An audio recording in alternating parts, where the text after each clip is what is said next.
In this video, I am going to explain task 2, that is switches and LEDs. Coming to the introduction, the GR80 LEDs and switches shield has 6 LEDs and 6 switches. If you see this is the LEDs and switches shield which was developed by GR80, where we have 6 switches and 6 LEDs. The names of the switches are switch 1, switch 2, switch 3, 4, 5 and 6. Total we have 6 switches here. And then we have 6 LEDs here. 8th LED, the name of the LEDs are 8th, 9th, 10th, 11th, 12th, 13th. Like if you see the pin diagram here, this particular first column talks about what does this particular shield contains. This shield have only 6 LEDs and this shield have only 6 switches. 6 LEDs we have and 6 switches we have. That is going to be talked about the column 1. The column 1 is talking about 6 LEDs and 6 switches. Coming to the Arduino Uno pins. See, if you see here this particular shield, we make them to sit on the Arduino. If you see here on the bottom we have an Arduino Uno board. On the top of the Arduino we made this particular LEDs and switches shield to sit it.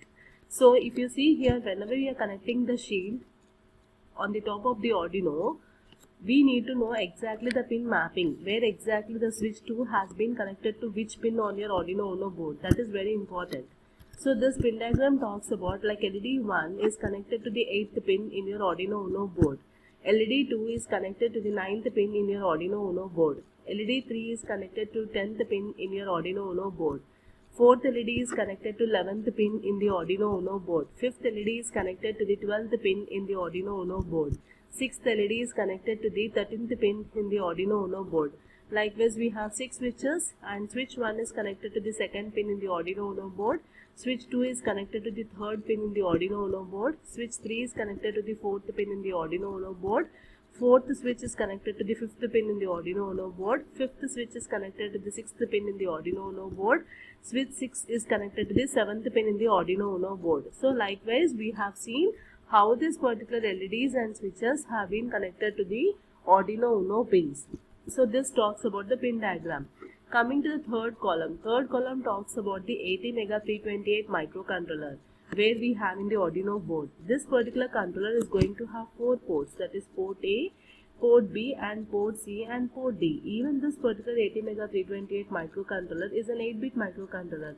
So each port will be of 8 bits. When I am talking about port A, it will be from port A0 to port A7. Similarly, when we talk about port B, it will be from port B0 to port B7. Similarly, when I talk about port C, it will be from PC0 to PC7. Similarly, when I talk about port D, PD0 to PD7. So when I am talking about ports here, so if you see here, all the LEDs and switches have been connected to the digital pins which are there on the Arduino board. So whenever we are talking about the digital pins, obviously the port B pins and the port D pins supports that. If you see the port B pins, PB0 pin is supporting your 8th pin.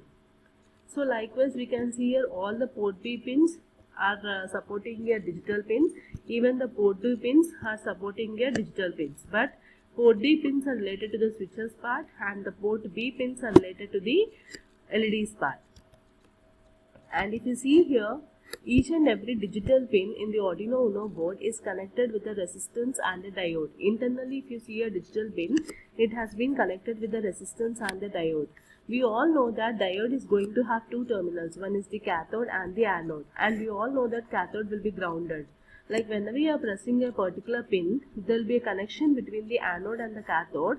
As cathode is grounded, obviously the same flow of current will be coming to the anode. So obviously the connection will be 0 volts. Like whenever you press the switch, the connection will be 0 volts. 0 volts is nothing but low. Whenever you don't press the switch, the connection will be high. High in the sense it will be 5 volts. So that is very important. So based on that, we have the nodes over here. The cathodes of the LEDs are grounded and the anodes are connected to the Arduino Uno pins through the resistors. I said that each and every digital pin internally is connected with the resistance and the diode. For the diode, you have 2 terminals. One is the cathode and anode. So cathode will be grounded and the anode pins will be connected to the Arduino Uno pins through the resistors. The required 5 volt supply and ground for the shield are transferred from the Arduino Uno base board. Okay. So that is a very important thing. Just remember that whenever you press the switch, the connection will be 0 volts, that is low. Whenever you don't press the switch, the connection will be high, that is 5 volts. That is very important to do the programming. And in this programming we have two tasks. One is the pressing the switch to make the corresponding LED on and off, and the second program is whenever you press the switch the last LED has to on using the delay function. Okay, for this particular program we need to learn a new syntax called digital read. All the remaining syntaxes are very familiar, like we have seen in the first task. And coming to the second syntax, we talk about the digital read. Digital read syntax is mainly used to read the status of the switch. Like whenever you are pressing a switch there, means you are reading the input there. So which pin number exactly it is connected, which exactly the switch is connected, that pin number we have to mention as the parameter for the digital read syntax. Digital read of pin number. That pin number is nothing but reading the status of the switch. That we need to assign it to the value. Okay, the syntax says value equal to digital read of pin number.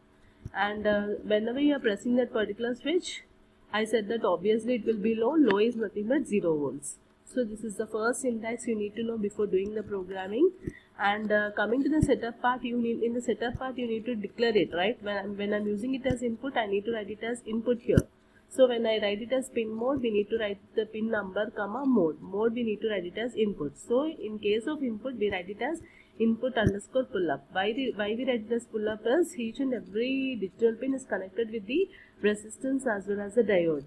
So whenever you are pressing a switch there, so we use that particular pin number as input here. So when you are writing it, write the mode as input underscore pull up. Okay, where the pull up resistors are getting enabled. When you press the switch, the pull up resistors of to that particular pins are going to get enabled. So that is the reason we need to write it the mode as input underscore pull up. And in the next video I'll be explaining you about these two programs and the execution of this particular two programs. Thank you.